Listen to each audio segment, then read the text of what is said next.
Messieurs et dames, fidèles téléspectateurs, bonjour et bienvenue.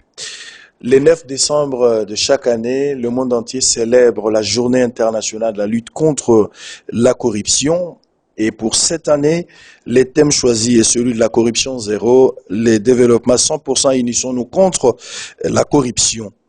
Alors, pour la République démocratique du Congo, l'inspection générale des finances célèbre sous les thèmes pour le bien-être collectif, unissons-nous contre la prédation financière. Voilà, nous avons choisi ce moment pour échanger avec monsieur l'inspecteur général de finances, monsieur Gilles Alinguete, qui est notre invité. Mais pour ce faire, je ne serai pas seul. Nous sommes à 4. Il s'agit d'Éric Ambago de Top Congo, monsieur Israël Mutombo, Bossolo TV, madame Anita Luambois et monsieur Willy Akonda. C'est avec eux que nous allons échanger autour de ce thème avec monsieur Gilles Alinguete. Monsieur Gilles Alinguete, bonjour et bienvenue. Bonjour. Alors, dès l'entrée de jeu, monsieur Gilles Alinguete, ça devient, je ne sais pas s'il faut parler d'un mot d'ordre ou un modèle choisi de la tenue. À quand le changement de cette fameuse tenue qui fait parler d'elle un peu partout? Si on croise Gilles Alinguete, nous n'avons qu'une seule tenue, un seul modèle, on ne sait pas si vous le changerez. Non, la tenue que nous portons régulièrement, c'est pour en fait manifester notre volonté, notre détermination à s'engager avec beaucoup d'efficacité dans la lutte contre les antivaleurs dans la gestion publique. Parce que nous avions eu les dégoûts à un moment donné au début de notre travail de constater que des personnes apparemment sérieuses, avec des Français bien fignolés, qui portent des cravates et des vestes, étaient en réalité de véritables prédateurs. Ça nous a donné un dégoût et pour manifester notre volonté à combattre efficacement ces phénomènes, la corruption, la prédation, nous avions adopté cette attitude. Donc ce n'est pas une recommandation présidentielle? Non, pas du tout. Très bien. Alors, par rapport au thème choisi sur le plan international, quel est le but, quelles sont les stratégies, je voulais dire, les stratégies que vous mettez en place pour atteindre les objectifs des corruptions zéro au contexte actuel de la République démocratique du Congo? Je voudrais d'emblée reprendre ce que vous aviez dit.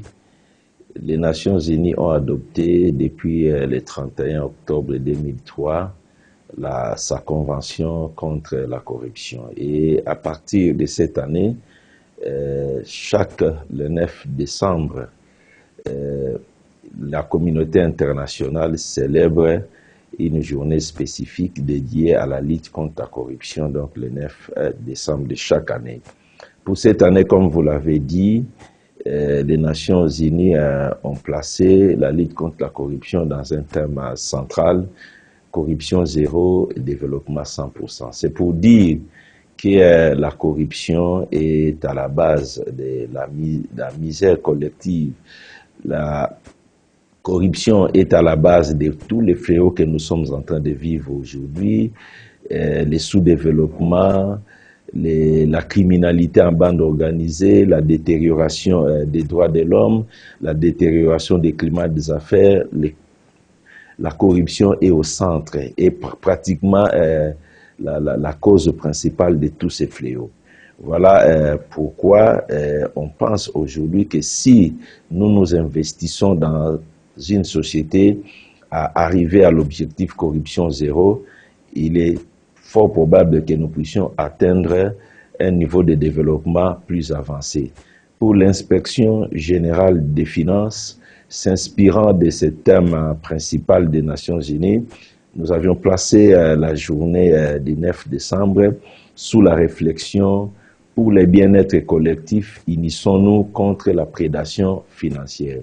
Et dans notre entendement, nous pensons qu'il faudra que toutes les institutions de la République, la justice, les organes qui luttent contre la corruption, les ONG, les journalistes et la population que nous puissions tous nous mettre ensemble derrière la vision de son Excellence, Monsieur le Président de la République, chef de l'État, pour lutter efficacement contre ces phénomènes, contre ces fléaux qu'est la corruption, afin de donner la chance à la RDC de relever petit à petit sa tête. Et pour nous, nous lançons cet appel à l'union sacrée de toutes les institutions, de toutes les forces vives de notre pays contre la corruption, particulièrement parlant du Parlement. Nous lançons un appel au Parlement de la République démocratique du Congo, qui est le premier organe de contrôle des finances publiques, pour accompagner efficacement le travail de la lutte contre la corruption. Nous demandons à notre Parlement, dès que la justice sollicite des levées d'immunité ou des autorisations de poursuivre les auteurs des actes de détournement des deniers publics, que le Parlement se désolidarise de ces personnes-là pour les livrer ou les mettre à la disposition de la justice. Pour autant que les parlementaires eux-mêmes ont également un bilan à présenter devant cette population qui leur a fait confiance. Demain, ils vont rentrer auprès de cette même population pour rendre compte. Et si aujourd'hui, beaucoup de projets ont échoué dans notre pays, les 5 chantiers, beaucoup de choses, c'est tout simplement à cause de la prédation financière. Donc les parlementaires doivent aujourd'hui comprendre que pour qu'ils puissent se révaloriser au niveau de notre population, ils doivent également s'investir dans la lutte contre la corruption et le détournement des deniers publics et de ne jamais donner caution à certaines personnes lorsqu'ils sont poursuivis, qui se cachent derrière les amitiés au niveau du Parlement pour ne pas être poursuivis. Donc nous lançons cet appel aussi au niveau du Parlement lorsqu'il y a un membre de cette institution qui est cité dans des affaires de corruption, de détournement, on peut déclencher une procédure disciplinaire interne au Parlement. Ce serait déjà aussi un élément extrêmement important. Au gouvernement de la République, nous demandons également un changement de stratégie en matière de lutte contre la corruption. Dès lors qu'un membre du gouvernement est cité dans des rapports des organes de contrôle, qu'il est compromis par des faits de corruption, de détournement des deniers publics, il faut que le gouvernement désormais déclenche la procédure disciplinaire parce que tous les membres du gouvernement sont soumis au pouvoir disciplinaire du chef du gouvernement. Il faut qu'on change de stratégie au lieu d'attendre que la justice déclenche une procédure et tout. Ce serait aussi la contribution du gouvernement dans la lutte contre la corruption. À la justice, nous demandons dans le cadre de cette union sacrée des forces vives pour lutter contre la corruption, à la justice, nous demandons qu'on prenne des mesures, des décisions pour que les auteurs, les personnes poursuivies pour des détournements des deniers publics ne puissent plus bénéficier de mise en liberté provisoire.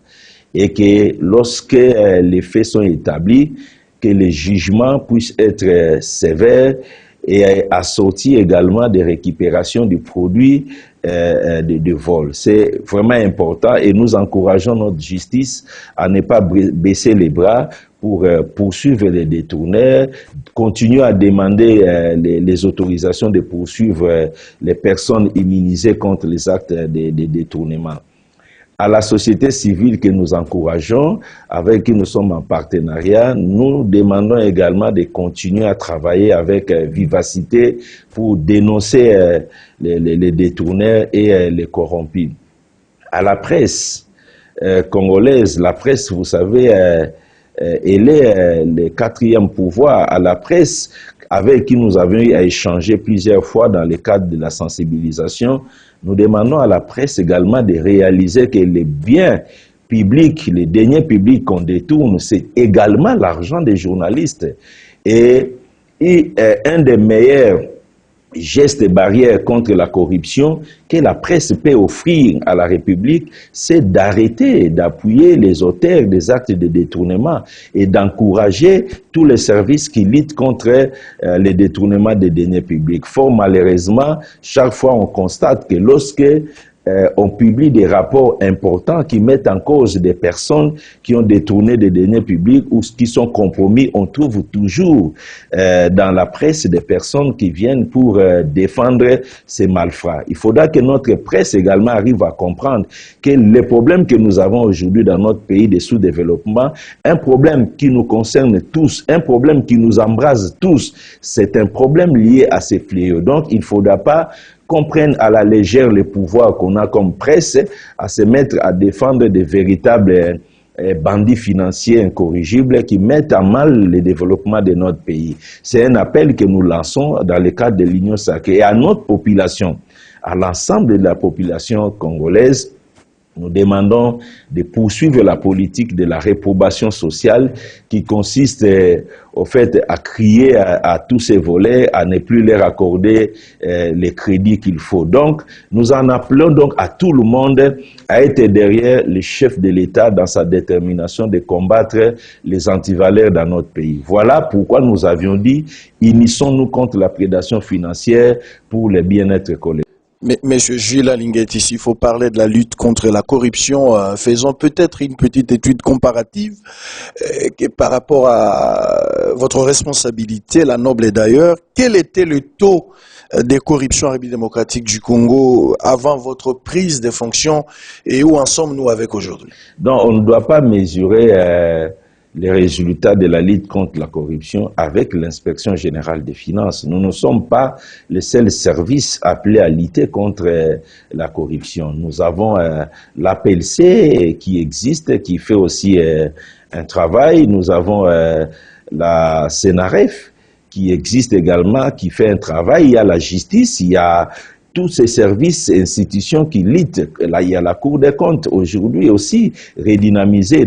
Tous ensemble, nous luttons. Donc, nous ne pouvons pas parler des résultats à partir de l'inspection générale des finances. Mais ce qu'il faut reconnaître aujourd'hui, depuis que son Excellence, Monsieur le Président de la République, chef de l'État, est arrivé et qu'il a fait de la lutte contre la corruption un des piliers importants de son programme, ça fait 3 ans, nous constatons de plus en plus au fait une prise en charge de ces problèmes de lutte contre la corruption et aujourd'hui, je peux dire que les détournés, les corrompus n'opèrent plus à ciel ouvert.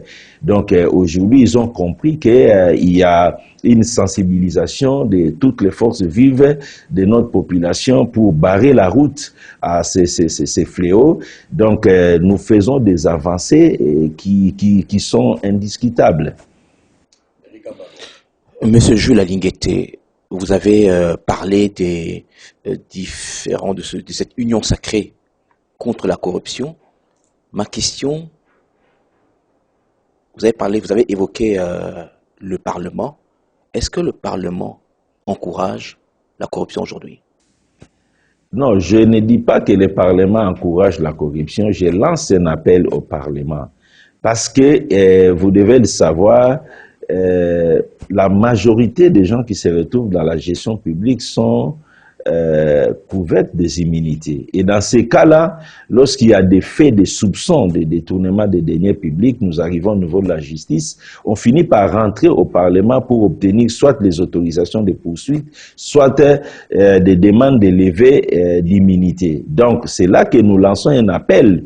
Vous lancez un appel ou vous accusez le Parlement? Non, je lance un appel de prise en conscience des parlementaires pour qu'ils comprennent aujourd'hui que le détournement des deniers publics, la corruption, c'est un mal, c'est un cancer qui ronge la société congolaise. Et eux aussi, ils n'auront pas de bilan à présenter vis-à-vis de la population lorsque le gouvernement n'arrive pas à matérialiser le bien-être social pour notre population. Demain, s'il est rentré auprès des électeurs, ils doivent avoir un bilan à présenter. Et ce bilan-là, risque d'être négatif à cause de la corruption et des détournements des deniers publics. Voilà pourquoi nous demandons aux parlementaires de prendre conscience que nous devons nous mettre ensemble pour lutter contre ces phénomènes. Lorsque la justice demande de lever d'immunité, que le Parlement ne puisse pas que le Parlement, puisse se désolidariser de ces personnes-là en les mettant à la disposition de la justice. Et, comme je l'ai dit, le Parlement peut même déclencher une procédure disciplinaire interne pour donner des signaux clairs dans le cadre de la lutte contre la corruption. C'est ce que nous sommes en train de demander.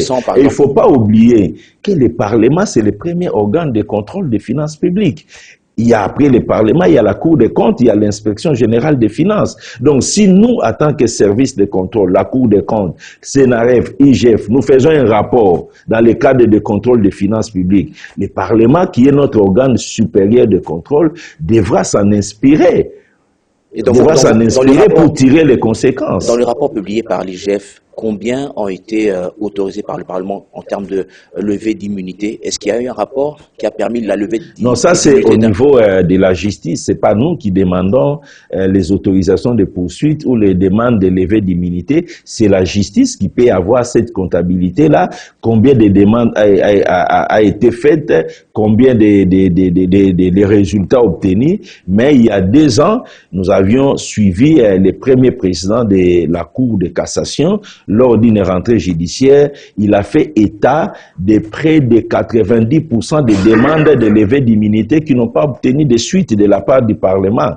Ça aussi, c'est quelque chose que nous devons décrier. Il faudra que le Parlement montre son engagement politique autant que le chef de l'État le fait chaque jour dans tous les discours, dans toutes les réunions du Conseil des ministres. Le chef de l'État manifeste sa volonté ferme. Il faudra que les autres institutions également puissent faire autant pour que nous puissions tous ensemble donner un signal aux détournés et aux corrompus qu'ils n'auront plus libre cours dans notre pays. Vous faites un combat contre la corruption, mais apparemment vous êtes le seul dans cette cour. La justice ne vous aide pas beaucoup, Monsieur Jules Alinguete. Non, je ne pense pas que la justice n'aide pas les organes de contrôle. Les rapports que vous publiez ne permettent pas forcément l'arrestation des personnes incriminées. Les rapports que nous publions ne permettent pas. Lorsque vous déposez vos rapports au niveau de la justice prend du temps pour soit arrêter. Mais c'est tout à fait normal. Il y a une confusion qu'il faut pratiquement enlever. Lorsque nous déposons nos conclusions au niveau de la justice c'est toute une procédure. Il ne faut pas que nous fassions une justice expéditive.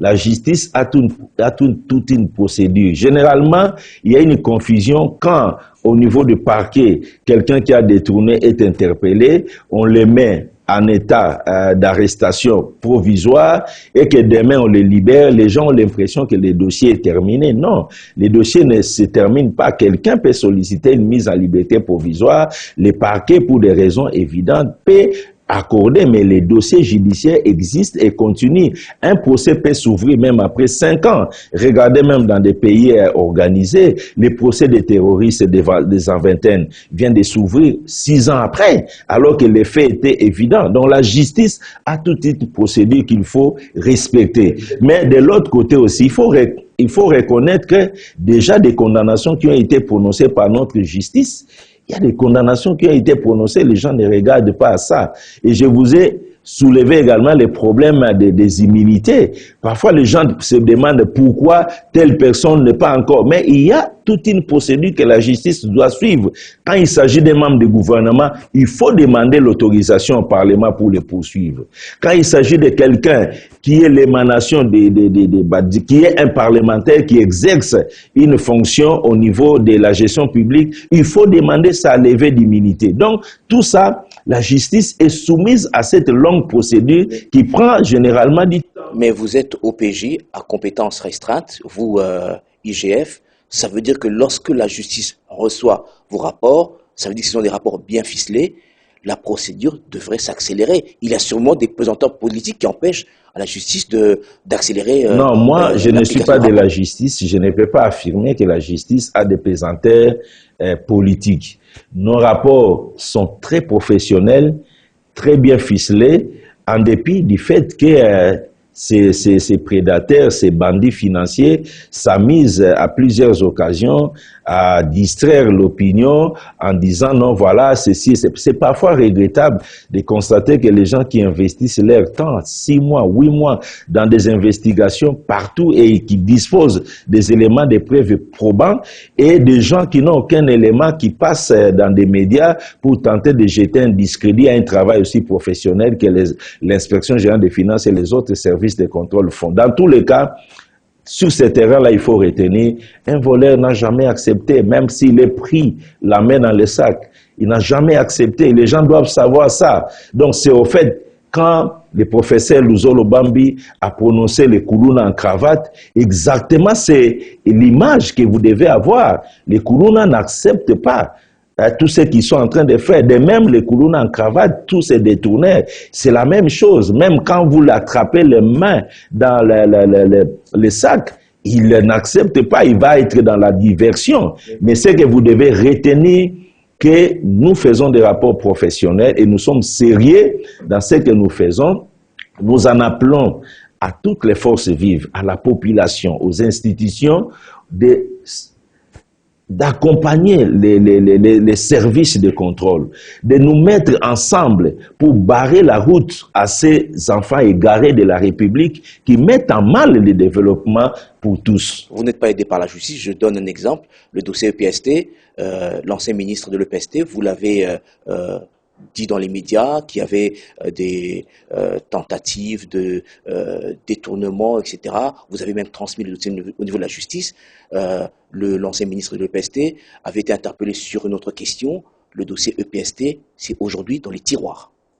Non, si je ne sais pas dire que les dossiers dans les tiroirs, moi je ne suis pas de la... Ça fait scandale, mais on n'en parle plus aujourd'hui. Je ne suis pas de la justice et je ne vais pas particulariser les cas.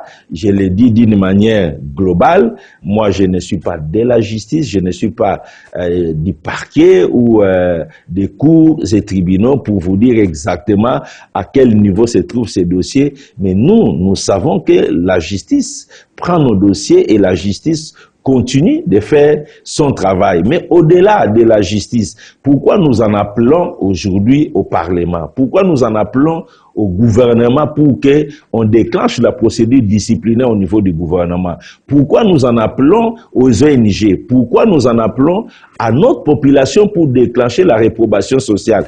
Tout ça, ce sont des sanctions. Okay, contre les auteurs de détournement, il n'y a pas que la justice.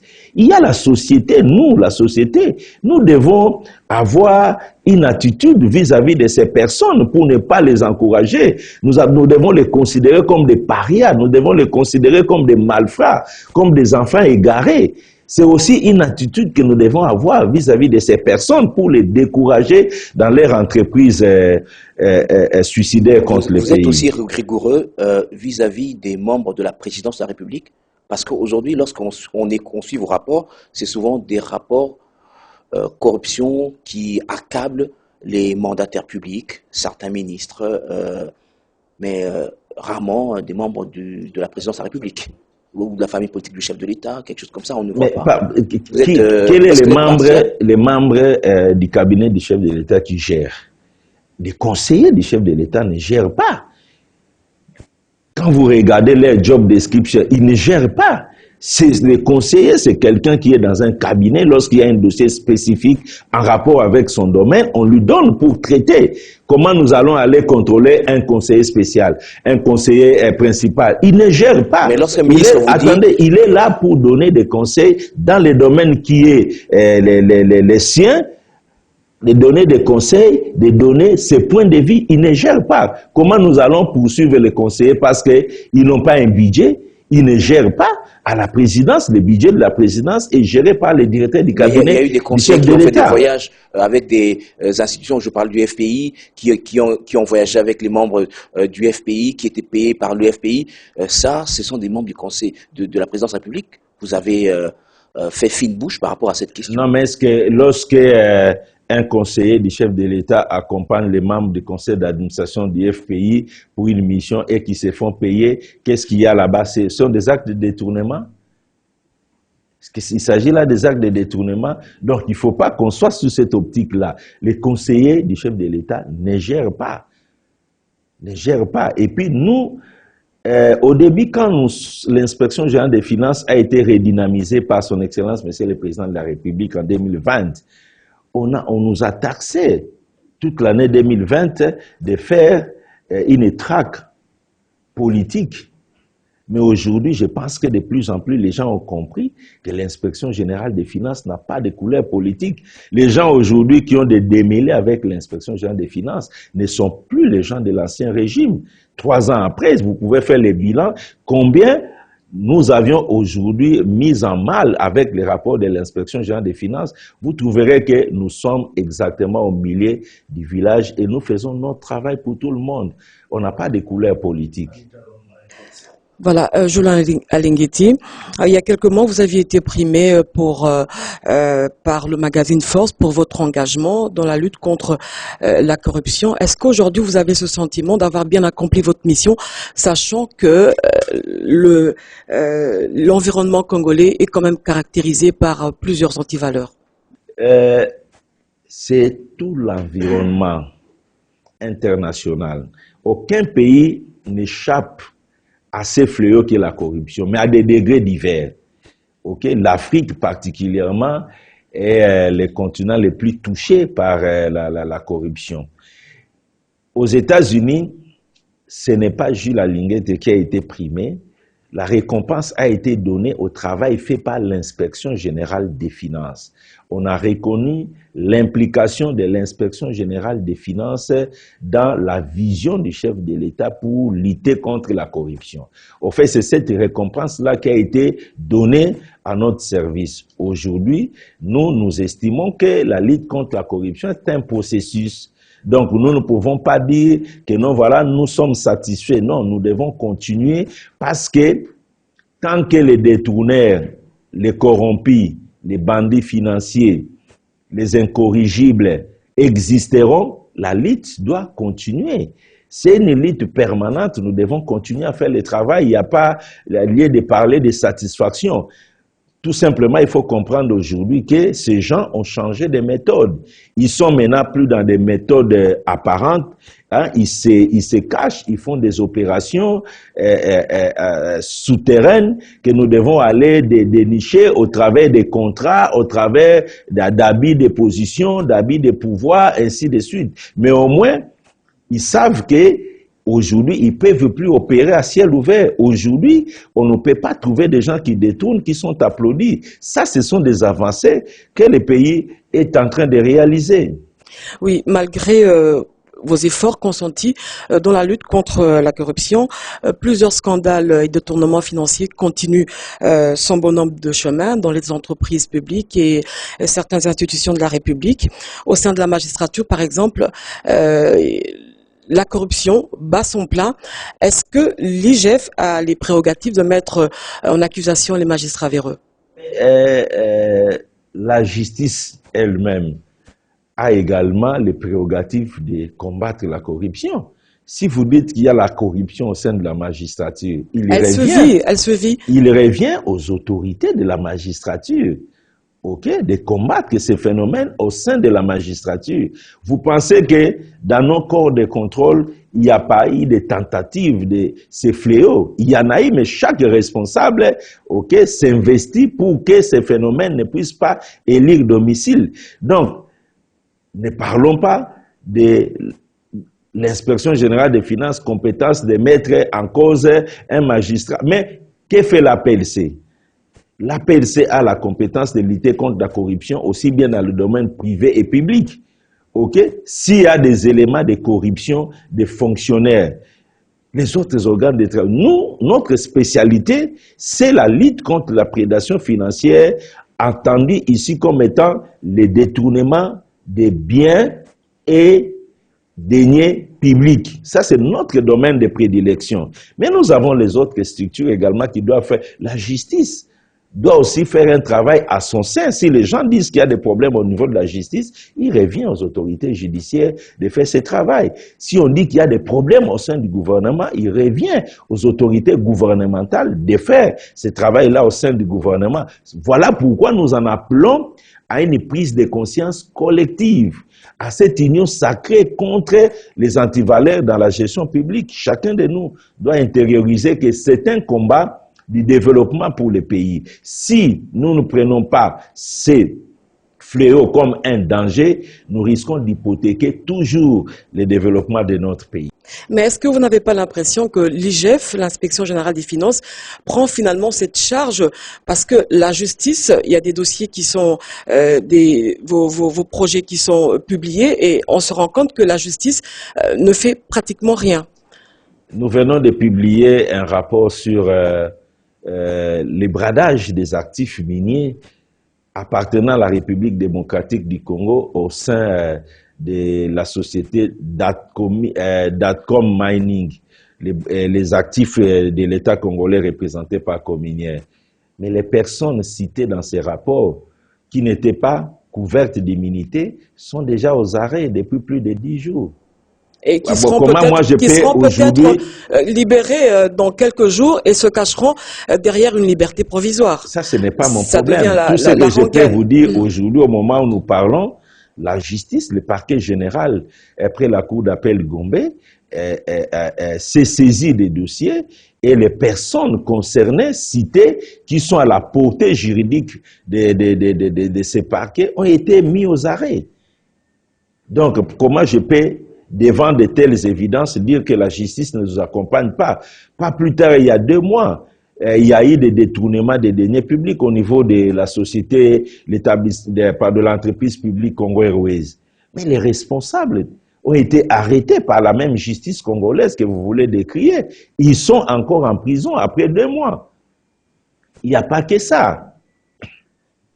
La SNEL, c'est la même justice. Nous avions fait un travail conjoint avec la justice, des investigations sur la gestion de la SNEL. C'est toujours la même justice, le même parquet, près la cour d'appel Gombe, qui a procédé à des arrestations des dirigeants de la SNEL. Comment je peux, devant tous ces éléments, dire que la justice ne nous accompagne pas? C'est quelque part aussi une ingratitude. Donc, il faut reconnaître également le travail que la justice est en train de faire. Moi, je pense que nous sommes en train de faire des pas dans le cadre de la lutte contre la corruption avec la justice congolaise. Voilà, concernant votre patrouille financière, on a l'impression que l'Inspection Générale des Finances a des comptes à régler avec des individus au sein des institutions, au niveau du pouvoir central aussi et à l'administration publique, alors que l'on sait que dans les provinces, la corruption est visible, elle est palpable, d'où cette question qui mérite d'être posée au regard de votre silence sur le rapport du ministère de l'Environnement et qui a accablé 6 anciens membres du gouvernement dans l'octroi illégal des concessions forestières. Mais comment vous dites, madame, que notre silence? Ces rapports-là, ce n'est pas les rapports du gouvernement, c'est les rapports de l'Inspection Générale des Finances. C'est l'Inspection Générale des Finances qui a fait les rapports sur la gestion du secteur forestier et qui a mis en cause 6 membres du gouvernement qui se sont amusés à brader les forêts. C'est l'Inspection Générale des Finances qui a fait le travail. Quand vous dites que l'Inspection Générale des Finances a des comptes à régler à des gens, donc vous tombez là dans le piège de ces aventuriers financiers qui veulent se faire passer comme des victimes d'un conflit individuel. Depuis que nous sommes là, nous avions fait le dossier détournement des fonds Covid, règlement des comptes avec Eten. Nous faisons les dossiers EPST, règlement des comptes avec Bakonga. On fait les dossiers Bukangalozo, règlement des comptes avec le sénateur Matata. On fait les dossiers sport, règlement des comptes. On fait tous les dossiers que nous faisons pour vous sont des règlements des comptes. Alors nous sommes problématiques. Nous ne ferons plus le travail. Tous les rapports que nous publions, c'est un règlement des comptes. Non, il ne faut pas tomber dans les pièges des prédateurs, dans les pièges de ces bandits financiers. Parce que au moment où nous parlons ici, madame, retenez que pendant que nous célébrons cette journée, il y a parmi eux des gens qui conçoivent une prédation que vous allez découvrir dans 1 mois, dans 2 mois. Retenez le mois de décembre. Pendant que nous parlons, il y a parmi ces gens-là des gens qui conçoivent. Ils sont quelque part en train de monter un contrat, en train de monter une histoire. Ils sont en train de le faire. Et dans 3-4 mois, on va les découvrir. Donc, c'est eux les incorrigibles. Et ils pensent que nous sommes là pour les accompagner dans leurs bases besoins. Non, nous ne sommes pas là pour ça. Nous avons une mission de lutter contre un fléau, un phénomène. Et le message que nous lançons à toutes ces personnes, ils doivent lire le vrai visage de son Excellence, Monsieur le Président de la République, chef de l'État. J'ai l'impression que beaucoup ne le comprennent pas. Il y a une détermination ferme, sans faille, de repousser les antivaleurs. C'est pour ça, chaque fois qu'ils ont un problème avec les services, les organes qui luttent contre la corruption, ils sont toujours perdants. Ils sont toujours perdants parce qu'ils ne comprennent pas que le chef de l'État a pris une décision ferme de libérer progressivement le Congo de la corruption et des détournements des deniers publics. Ils s'amusent, ils ne comprennent pas.